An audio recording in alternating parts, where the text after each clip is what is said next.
All right, great way to start. They say to sing is to pray twice. You know, I could just sit for an hour and sing music like that and let it transform my energy. You really can't think about what's not going well in your life when you're singing. It just takes over every aspect of our spirits, and we just start to fly in that spiritual oneness. So whenever you're feeling down, you just start doing some chanting and let that spiritual energy take form. So today my talk is titled, The Talk I Would Give to My Younger Self. And I came up with this talk title with the idea that all of a sudden I realized that I am having to become very impeccable with who I am and with my words, with the age group of the children that I have at this point. I have a son that just turned 13 like 2 weeks ago, and a daughter that just turned 11. And my older daughter is 22, so she's on her own, and she's doing great at this point. But it just seems like my children out of nowhere were 5 years old, and now they're 13. I mean, time is an exceptional thing, and it just feels like it's like this. And now I'm noticing that, you know, the rules and the boundaries that I hold in my house are being held against me, because when they're little, they still do what you say because that's what the rules are. But now they're doing what I do. And that's backfiring on me at this point. And so I started to think, okay, this is the real stuff. This is the real parenting. I always found, you know, the baby part of mothering very natural. I loved every aspect of that. I loved the breastfeeding. I loved every bit of just being owned by these little, perfect, precious beings. But now I've got these young adults on their way. And I have to think about, this is that last phase. This is that last 5-6 years that I have to enforce the things that I have taught them as young children, and also now get them to apply these things really in their life with some of the real stuff that will start showing up in their life at this point. So I started asking myself some of the questions that I asked in my early 20s, you know, when I was in difficult times, and I remember having phone calls where I'd hysterically call my mom, just feeling so alone in this world and not really knowing how to handle certain parts, you know. I had a big picture of wanting to be a dancer and a singer and an actress, and I wanted to do that. That was what I trained my whole life to do, and yet I couldn't seem to get myself to do it. There was so much insecurity somewhere to go to New York and really go after it, you know.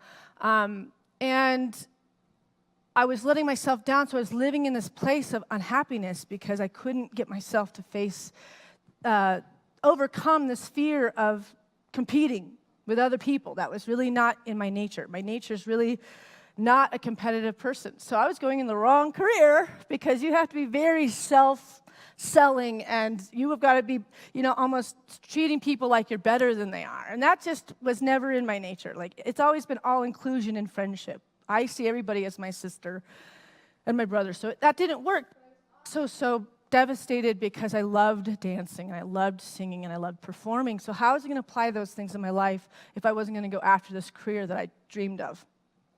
So questions like, why am I here, were the things that were coming up. Now that I had had a picture from a childhood age that I had really planted, this is really what I want to do. And all of a sudden, this isn't going to be what I was going to do. And questions like, does God know how alone I feel right now? You know, those are the kind of questions that came up in my early 20s. Or, where do I go from here if everything that I thought was the dream is being shattered around me because I'm not willing to become the person that has to be that person because it's not me? What am I going to be then? And I realized, you know, looking back, if I could give this talk to really my children, I would have leaned much more on my rich spiritual childhood during those phases. I would have looked to the things that were given to me in my Sunday school and in my Uniteens and in my YOU in my church. I did have those friendships to call and rely on, and we did have each other, and we had those conversations. But there's something about that phase that we're really trying on the hat of human first, spirit second. We're trying to do everything from the human experience, from what our knowledge is. So it was dance training, singing lessons, instead of working with that spiritual connection to help you do the impossible, right? For me, it was the overcoming of my fear to have to believe in myself enough to sell this product right here, right? This product I obviously wasn't feeling was worthy to be sold. So I want to start with a slide, and this is one of the ones I would share with my children, by Charles Fillmore. According to the Greek, the language in which the New Testament has come down to us, Jesus did not use the word heaven, but the word heavens in his teaching. He was not telling us of the glories of some faraway place called heaven, but was revealing the properties of the heavens all around us, called both space and ether by physicists. He taught not only its dynamic, but also its intelligent character, and said that the entity that rules it is within people. The kingdom of God is within you. He not only set this as people's goal, but attained it himself, thereby demonstrating that his teaching is practical as well as true. This is applicable Christianity right here. He not only set this as people's goal, but attained it himself, thereby demonstrating for us what we are capable of doing. We are capable of becoming self-confident people, even if we aren't, right? Because at the core, our spirit is whole, right? The insecurities are of the human nature, not of the spiritual nature. The spiritual nature came unbroken, came here perfect. And we started to forget that part of ourselves as we grew up. So my mom used to talk about this, and I'm going to refer to Edgar Cayce here. Edgar Cayce, who is the most proven and documented psychic of all time, says, when we were born, we came from a consciousness of think and have. Think and have. In the spiritual realm, we only know about thinking and having, feeling and having, being and having. Whatever we're holding in consciousness, we create. And then into the human experience. And the beginning part is very much that. Mom, I want breast milk. Screaming and crying for 24 hours, and moms just live their life living within their think and have. Until they would probably die because of the sleep exhaustion. They eventually have to start setting meal times, like breakfast, lunch, and dinner. And no, you will not be eating all day and all night long, because mommy and daddy have to sleep if we're going to stay married.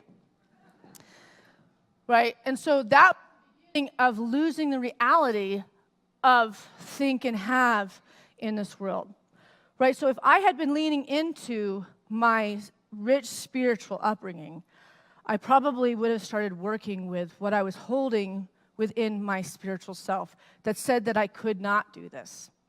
Because in the intellect, I knew I couldn't do this because it was too scary. I didn't know how to speak up for myself. I didn't know how to find that agent. I didn't know how to do all that stuff. But on a spiritual level, I could have come up to it, and I could have leaned into that spiritual ether, asking this ether to lift me to the right place, to the right consciousness, to get to the place I need to be, to get the agent, to get the work done, so I didn't have to be all those things. That's what agents are for. And then you show up and you use your talent, that God-given talent that God gave you to use in this world, and apply it there, right? But I just saw myself human first, and I wasn't leaning into that deep soil of knowledge that I can think and have.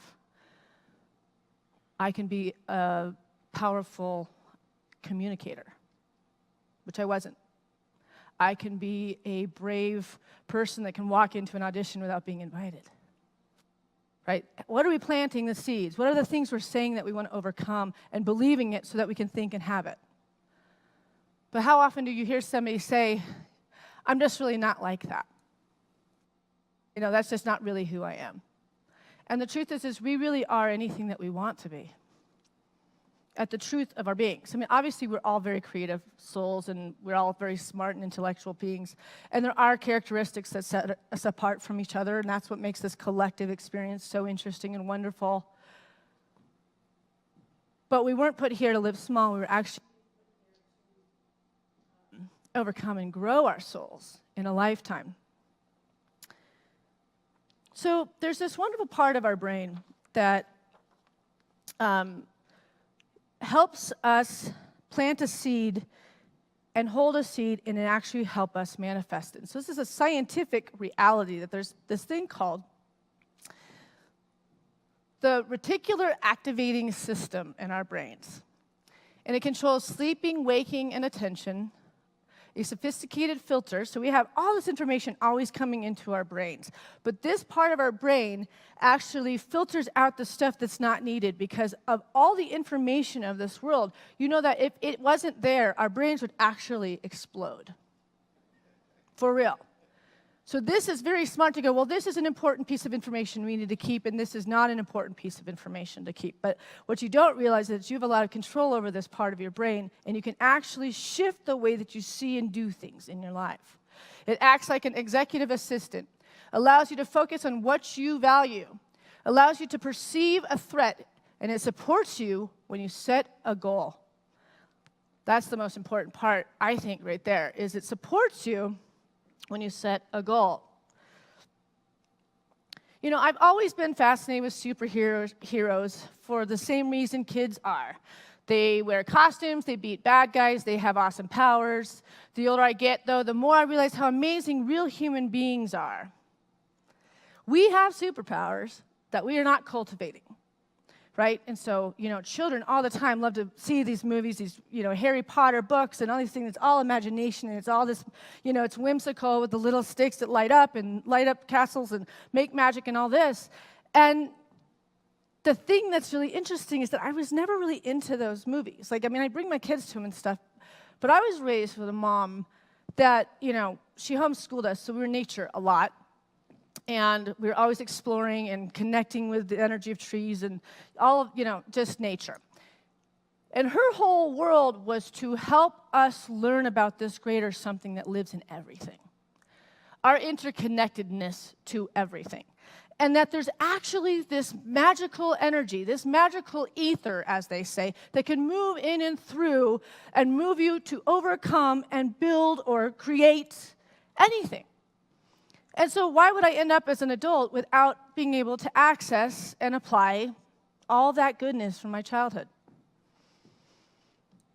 There's something to be learned in that. You know, I probably wouldn't be able to stand here in this work and have empathy and compassion for being lost like that in other people if I had gone down a path of being lost for a while. Right? We gain our discernment and our reality and our vision becomes much broader from the painful things that happen in our lives. And we become better because of it. But that doesn't mean we have to get stuck there and live in that limitation. So if we can plant a seed in this area of the reticular activating system, things of what we do want, or we do want to shift, we do want to create, then it actually will help you bring about the people and the things. Cosmically, spiritually, this is proven that cosmically you'll be led to the right people, to the right situations to actually birth this thing in the world. But yet, how much time do we spend looking at the things that are no longer working and sharing that with other people? Or writing emails about it, or texting about it, or whatever, just reciprocating this thing that's making you unhappy. When you actually have an applicable choice to stop it. It's called laziness. We are lazy in our consciousness. And so we're no longer looking to the magic of what actual spiritual life can bring about in any situation, place, or thing. In the book Surrender to God Within, it says it this way. The innermost self is aware of the incongruity, reaching for the best while refusing to give the best. The innermost self is aware of the incongruity, reaching for the best while refusing to give the best. Moreover, obtaining the best is a burden one fears when one is not willing to also give the best. Conversely, giving one's best is impossible when one associates it with sacrifice and disadvantage. When the real self is activated, this conflict no longer exists. It is possible to activate the real self when this particular conflict in you is brought out of hiding. you will find that it is equally possible to give of yourself wholeheartedly to love, to be unselfish, to be humble, to relinquish the egocentricity of the frightened child, to allow others to be free no matter what this means for you, and yet not be a loser. What does that mean? Bringing our real self to something. This is about the undoing of the idea that you already understand what you need to do for yourself for any given situation. This is about the undoing of the idea that you already understand what you need to do for yourself for any given situation. But yet, you aren't seeing change. And you think, well, maybe tomorrow my idea might work, or my prejudgment of how life works will finally come out in the wash. And Ben Franklin says, if you do tomorrow what you did today, you will get tomorrow what you got today. I mean, and isn't that the definition of insanity? That we keep trying to do the same thing and then we expect a different result. Right? We are people that get in rutted patterns. We are pattern people. We like our process. And I'm just with you too. I mean, I like my meditation, and I like my coffee, and then I like to go to my dance class, and then I do it this way, and I take these certain streets, and I get to my house, and I get ready, and then I come to the church, and I do my day, and I drive exactly the same way back to Alliance to get into my kids, And it's like, but I'm expecting a different result, and I'm like a mouse in a maze. The same maze over and over again, and I think I'm going to get happier through this maze.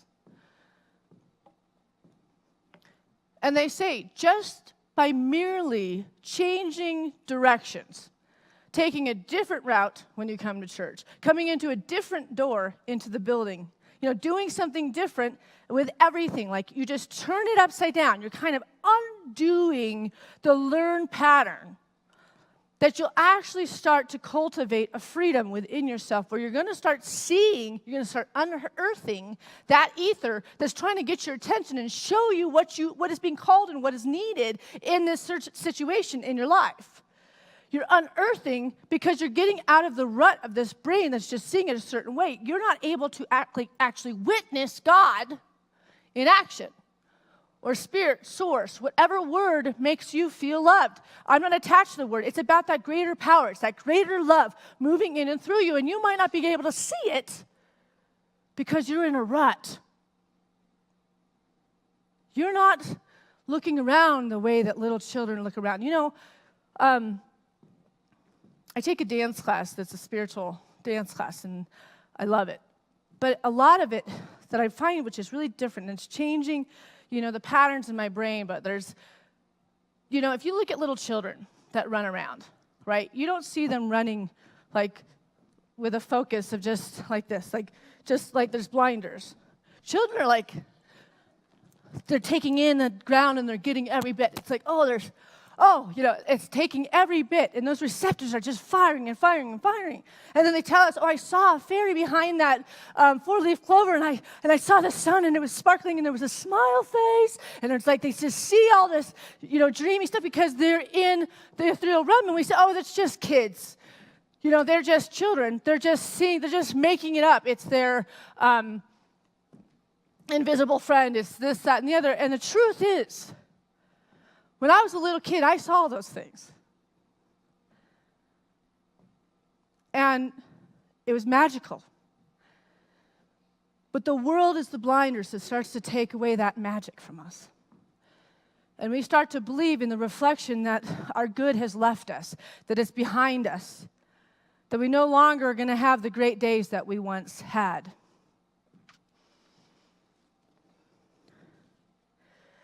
So, a big part of society is that we attach ourselves with our titles. That is our being, right? So people will say, I'm a minister. Syntysche's a minister. Syntysche is a mother.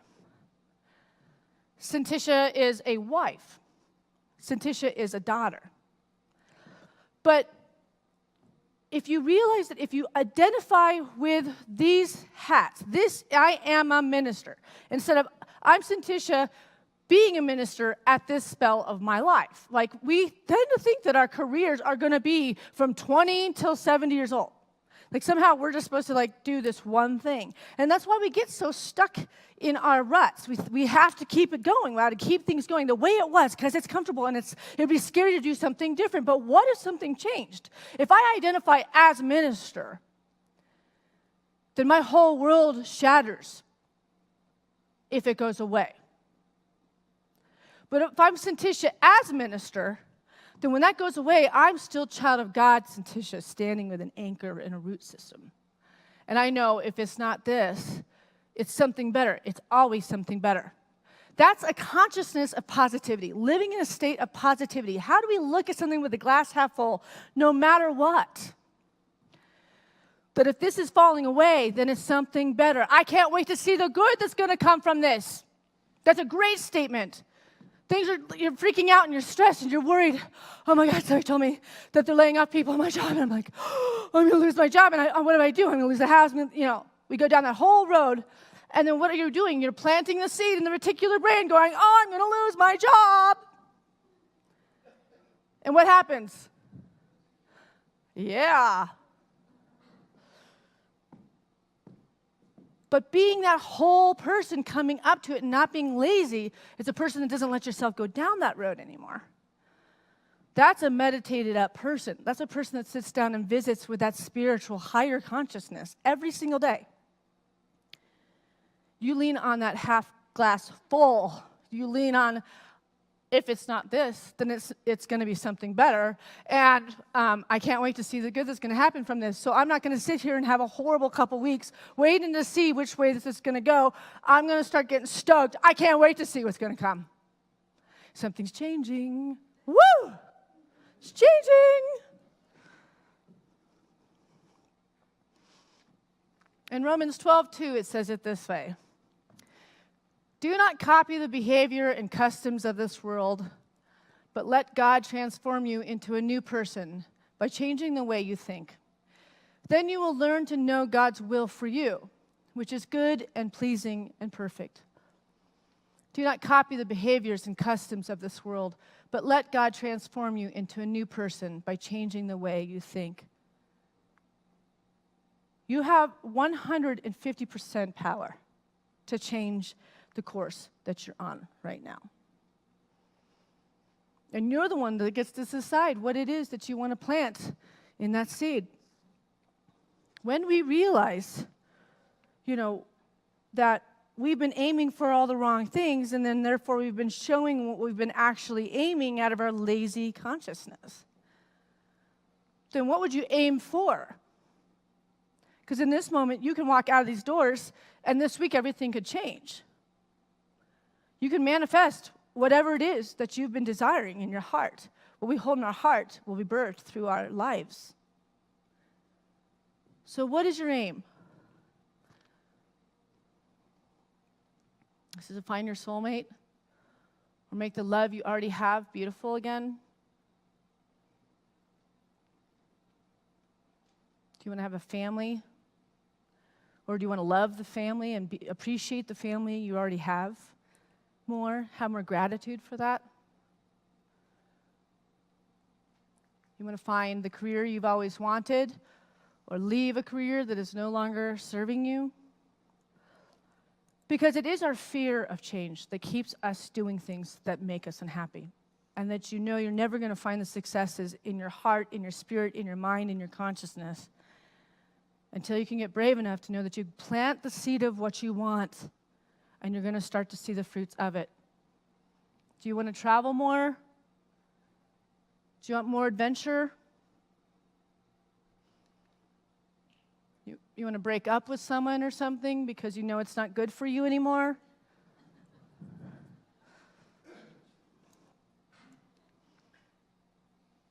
Are you ready to enjoy perfect health?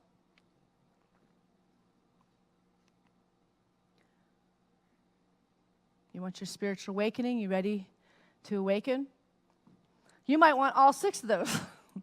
And you can have it, by God. Or you might want one of those. But to think of that part of the consciousness where you can plant What do I want?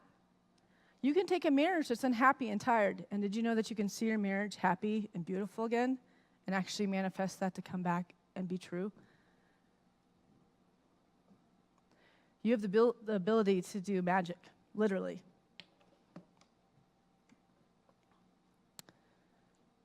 So in the holographic universe, it says it this way. I know it doesn't say it there. There you are. I'm going to read it up here. According to the holographic model, the reason we experience something such... What? I know, I'm just going to read it over here because the other slide's missing right this second. I will get that, but thank you for your help, Dad. Appreciate that. I still get help from my pops. Okay. According to the holographic model, the reason we experience some things such as emotions as internal realities and others such as the songs of birds and dogs barking as external realities is because that is where the brain localizes them when it creates the internal hologram that we experience as reality. However, as we have also seen, the brain cannot always distinguish between what is out there and what it believes to be out there. And that is why amputees sometimes have phantom limb sensations. Put another way, in a brain that operates holographically, the remembered image of a thing can have as much impact on the senses as the thing itself. The remembered image of a thing can have as much impact on the senses as the thing itself. So, what this is saying is that your brain actually can't differentiate about true past and imagined past. So if you had a childhood where there was addiction or difficult things and you found that you came out with a lower self-esteem because the mirroring of your parents or whatever did not make you feel whole, you can imagine that differently. You could see that a healed area of your life. So you don't no longer have to carry that baggage into every aspect of your life. You can see yourself whole as a child, so therefore you're whole as an adult. So therefore you can plant that any seed you want, and you're not doing it from a brokenness. You can plant the seeds of whatever you want. I want health. I want beauty. I want everything that I've ever wanted, and I want to be happy, right? When we don't identify ourselves as our titles, like Syntysche, Mike's wife, or I'm, or he's my husband, I'm Syntysche as Mike's wife this lifetime, and he is Mike as my husband. But I don't own him. These titles, they make us feel like we're stuck and that we have to be something every single day. And the truth is, every day we have to choose our life. When you're playing wife in somebody's life, I have to choose you every day. And you also have the choice to choose me every single day. And when we still have choice in a marriage or with our children, we still have choice. I always say to my kids, you can keep acting like that and be spoiled and all this stuff, and I don't have to like that behavior. I'll always love you. But I don't like that. I have a choice to like things that you do or not like things that you do. And in a marriage, when you are not, that's not your identity. If you're choosing something every day, you're also going to be on your best behavior because you know they're choosing you. You don't get lazy in your love showing, the way you show love, the way you show up. What are you vibrationally bringing to this thing? Because this person is a choice every day. And you get the same thing when you're choosing this thing. Does this make sense to you? This is not being lazy in your consciousness. This is being whole and awake and enthusiastic. So the reticular activating system, the real memories that you had and the imagined memory that you are creating, your brain will experience your visualizing like, I want to get healthy, or going to the gym, or seeing yourself happy. You will feel when you do. You visualizing and asking for that raise and getting it, right? So saying, visualizing that you want to get that raise. When you get it, you appreciate it, all right? So this is when we break through a common area that freaks us out and we don't feel like we're strong enough to do, like it is a difficult thing usually to go ask for the raise, right? So This is what they say you do with the reticular brain. You, when you first wake up, before you get out of bed, before your feet touch the ground, you say, I want to be happy today. I'm planting that I'm going to be successful today. And you hold in your mind's eye for 30 seconds before you move into your day, and you say, I'm going to ask for my raise today.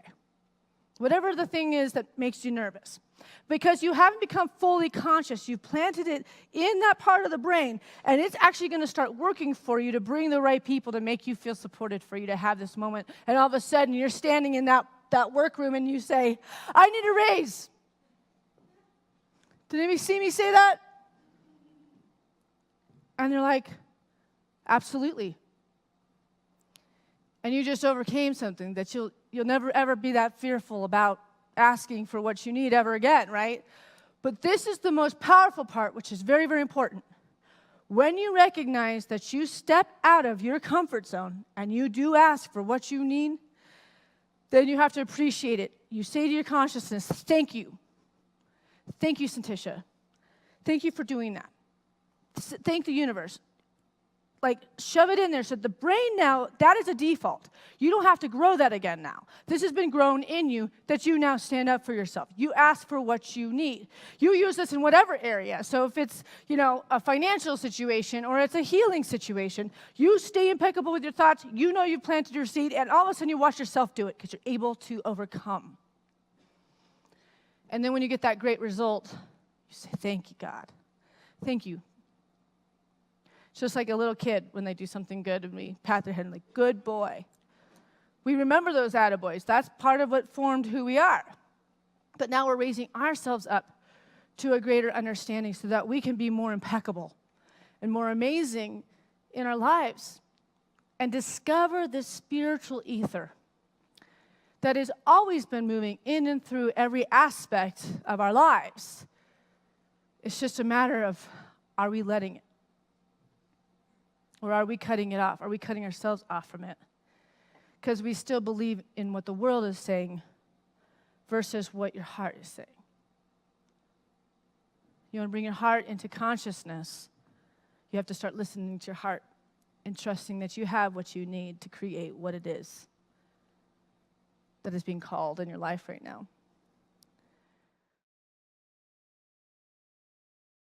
Of this practice, it really comes back to us coming back to the original nature of who we are, which is we are made in the image and likeness of God. We do have the ability to create miracles in this world. And when we start to practice this work, we really can become just as we were in the beginning. We can think and we can have. So be impeccable with your thoughts. We can think and we can have.